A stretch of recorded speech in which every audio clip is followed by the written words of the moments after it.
दोस्तों, आज की वीडियो में हम आपको ये बताएंगे कि नवरात्रि में रोज सुबह उठकर यह 5 कार्य करें तो आपका पूरा जीवन ही बदल जाएगा। आपके दुख दर्द सारे अमृत में बदल जाएंगे। जय माता दी भक्तों, नवरात्रि में रोज सुबह उठकर ये 5 काम जरूर करें, होगी हर मनोकामना पूरी, बनोगे करोड़पति। क्योंकि दोस्तों, इस बार शारदीय नवरात्रि पर बहुत ही शुभ संयोग बन रहे हैं। इस बार नवरात्रि 7 नहीं, 8 नहीं, बल्कि पूरे के पूरे 9 दिनों तक मनाई जाएगी। दुर्गा माता का आशीर्वाद आपके ऊपर बना रहे। इस बार नवरात्रि पूरे 9 दिन तक चलेगी। ना तो एक भी दिन कम होगा और ना ही एक भी दिन ज्यादा।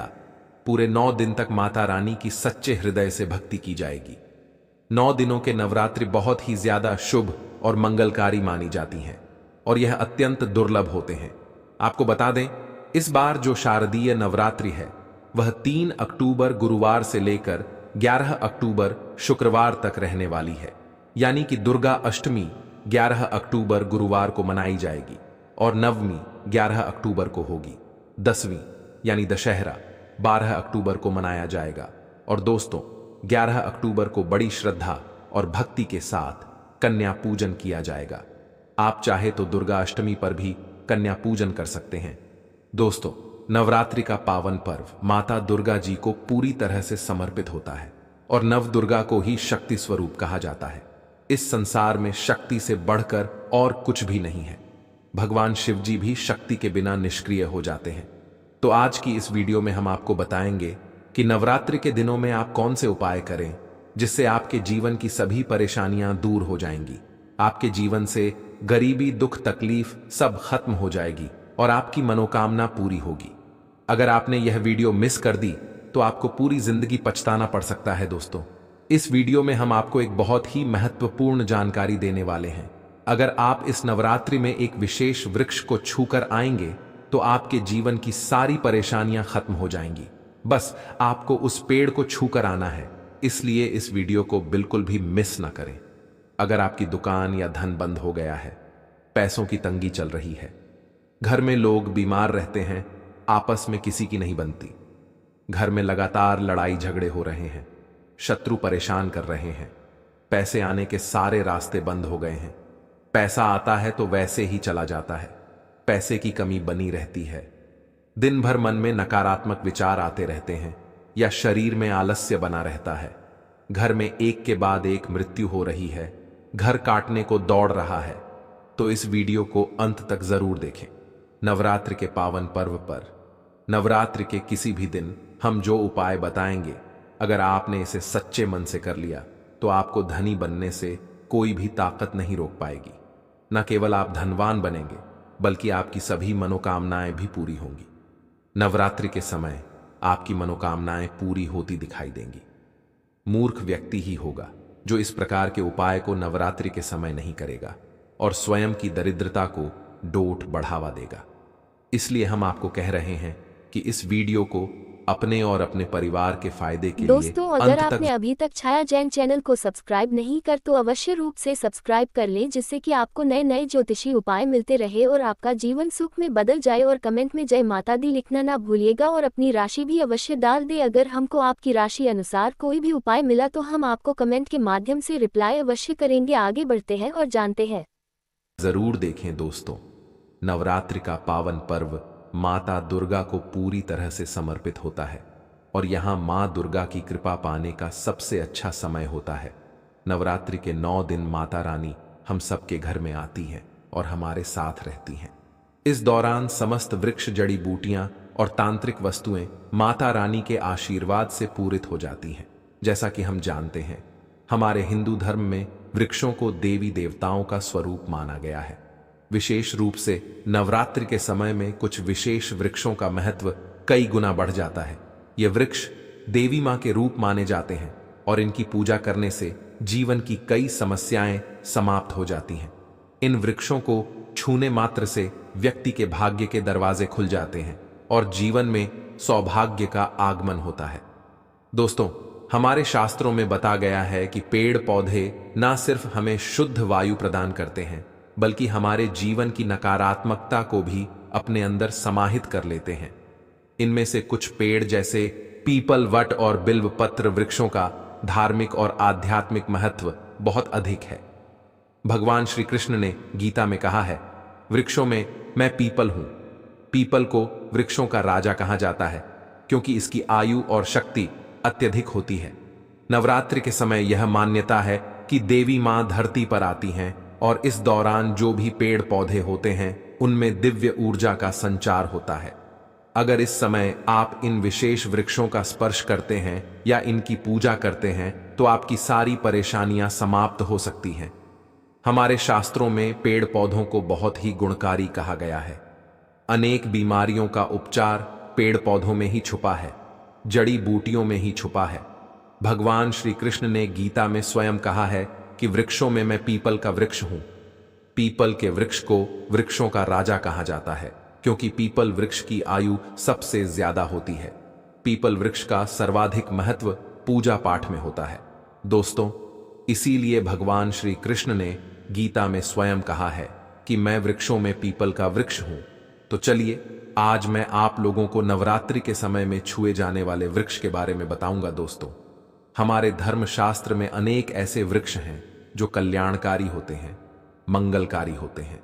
अगर इस वृक्ष को छू लेते हैं तो आपकी सभी तरह की परेशानियां, सभी तरह के कष्ट समाप्त हो जाते हैं। खासकर नवरात्रि के समय में इसका असर कई लाख गुना होता है। तो चलिए दोस्तों, अब जानते हैं उन 3 विशेष वृक्षों के बारे में जिनका नवरात्रि के समय में स्पर्श करना अत्यंत शुभ माना गया है। एक पीपल का वृक्ष सबसे पहला दिव्य वृक्ष है। पीपल का वृक्ष हमारे शास्त्रों में पीपल के वृक्ष को बहुत ही शक्तिशाली माना गया है। पीपल का वृक्ष न केवल पर्यावरण के लिए लाभकारी होता है बल्कि इसे धर्म और आध्यात्म में भी विशेष स्थान प्राप्त है। नवरात्रि के दौरान पीपल के वृक्ष की पूजा करने से आपकी सभी मनोकामनाएं पूर्ण होती हैं। पीपल के वृक्ष का उपाय, नवरात्रि के किसी भी दिन शाम के समय पीपल के वृक्ष के पास जाएं। सबसे पहले आपको पीपल के कुछ पत्ते और 5 प्रकार की मिठाइयां लेनी हैं। इसके साथ एक तांबे का लोटा जल लेकर पीपल के वृक्ष के पास जाएं। वहां पहुंचने के बाद पीपल के वृक्ष के सामने हाथ जोड़कर अपनी सभी परेशानियों का वर्णन करें। फिर पीपल के जड़ में तांबे के लोटे का जल चढ़ाएं। जल चढ़ाते समय मन ही मन अपनी मनोकामनाएं को दोहराएं।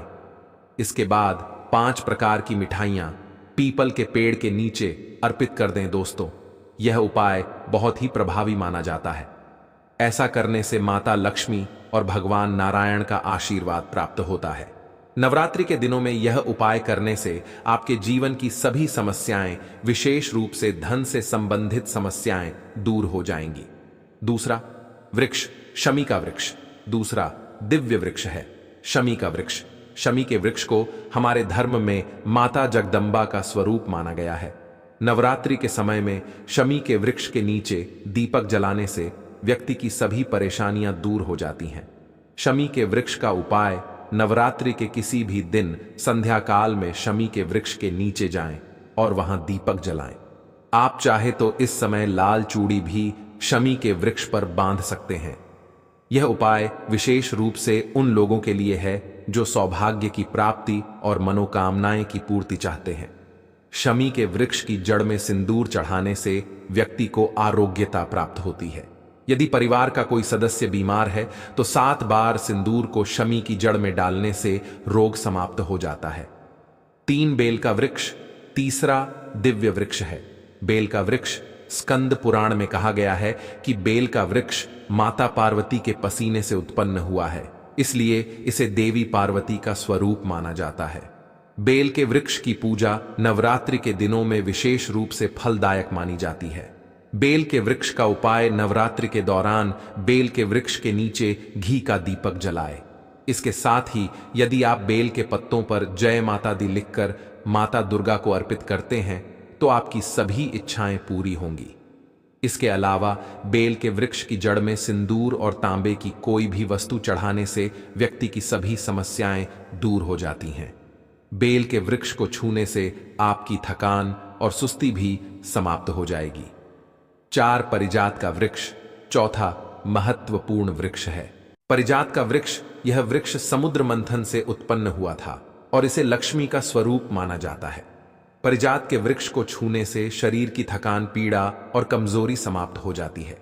नवरात्रि के समय इस वृक्ष के नीचे घी का दीपक जलाने और सिंदूर चढ़ाने से सभी इच्छाएं पूरी होती हैं। पारिजात के वृक्ष की पूजा से लक्ष्मी की कृपा प्राप्त होती है और सभी प्रकार के गृह दोष और अन्य परेशानियां समाप्त हो जाती हैं। लक्ष्मी की कृपा से व्यक्ति के जीवन में समृद्धि आती है और धन धान्य की कमी दूर हो जाती है। दोस्तों, अब इस वीडियो में हम आपको एक और पावरफुल उपाय बताएंगे जो बहुत ही ज्यादा महत्वपूर्ण उपाय है। इस उपाय को करने से आपके जीवन में घटी तकलीफ खत्म हो जाएगी। आपके जीवन में गरीबी निर्धनता चल रही होगी तो वह भी खत्म हो जाएगी। अगर आपकी दुकान या व्यापारी है जो कि धीमा पड़ चुका है, जो पूरा नहीं चल रहा है, तो वह भी चलने लग जाएगा। आपके जीवन से पैसों की किल्लत खत्म हो जाएगी। घर में लोग अगर बीमार रहते हैं तो वह भी बीमारी खत्म हो जाएगी। आपके परिवार में हर एक सदस्य में प्रेम बढ़ता चला जाएगा। शत्रु स्वयं ही आपके जीवन से नष्ट हो जाएंगे। पैसा आने का मार्ग खुल जाएगा, आपके घर में टिकेगा। दोस्तों, आप यह उपाय रविवार को छोड़कर किसी भी दिन कर सकते हैं। जी हां दोस्तों, नवरात्रि का जो रविवार है उस दिन छोड़कर यह उपाय किसी भी दिन कर लीजिएगा। यह उपाय बहुत ही अच्छा है, मनोकामना पूर्ति के लिए बहुत ही ज्यादा पावरफुल उपाय है। इस उपाय से अच्छा लाभ भी देखने को मिला है। कई लोग तो महाधनी और करोड़पति भी बन चुके हैं। बस आपको यही 5 प्रकार की मिठाइयों का फिर से चयन कर लेना है जो नॉर्मल करने की दुकान पर मिल जाती है। वह भी मिठाई आप ले सकते हैं। अगर यह 5 प्रकार की मिठाई आप नहीं ले पा रहे हैं तो गुड़ ले लीजिएगा या फिर शक्कर ले लीजिएगा। इस प्रकार से 5 प्रकार की कुछ मीठी चीज लेकर के भी यह उपाय कर सकते हैं। बिल्कुल ही यह लाभकारी साबित होगा। तो यह उपाय अवश्य करना, आपकी गरीबी मिट जाएगी, निर्धनता मिट जाएगी। नवरात्रि के समय में ही यह उपाय करना बहुत ही ज्यादा फलदायी होगा। नवरात्रि जाने के बाद अगर यह उपाय दीपावली के दिन करते हैं तो भी यह उपाय बहुत ही ज्यादा पावरफुल होता है। चारों नवरात्रि में, दीपावली या फिर होली में भी यह उपाय कर सकते हैं। बहुत ही उत्तम उपाय ना जाता है। तो आप अपनी गरीबी मिटाने के लिए, समस्याओं से छुटकारा पाने के लिए, मनोकामना पूर्ति के लिए यह उपाय जरूर करना। आपको क्या करना है?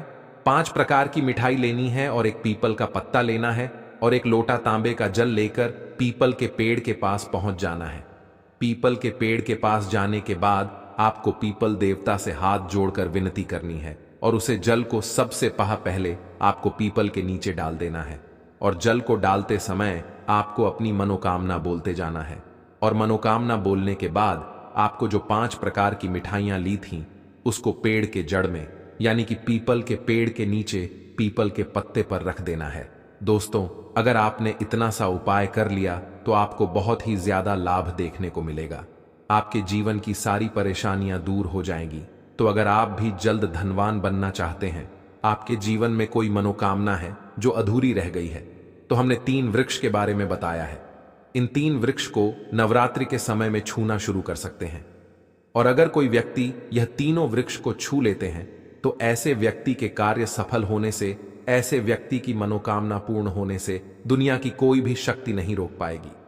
मनोकामना पूर्ति करने के लिए, कार्य में प्रगति हासिल करने के लिए, अपनी किस्मत को चमकाने के लिए, सोए हुए भाग्य को जागृत करने के लिए नवरात्रि में यह उपाय जरूर करिएगा। दोस्तों, यह उपाय सोने पर सुहागा होगा। धन्यवाद। ऐसे ही जानकारी के लिए छाया जैन चैनल को सब्सक्राइब करें और अगर आपको यह वीडियो अच्छी लगी हो तो एक लाइक अवश्य करें और कमेंट में ओम नमः शिवाय अवश्य लिखें। धन्यवाद। दोस्तों, कमेंट में जय माता दी लिखना ना भूलिएगा। अगर आपको यह वीडियो अच्छी लगी हो तो एक लाइक अवश्य करें। धन्यवाद।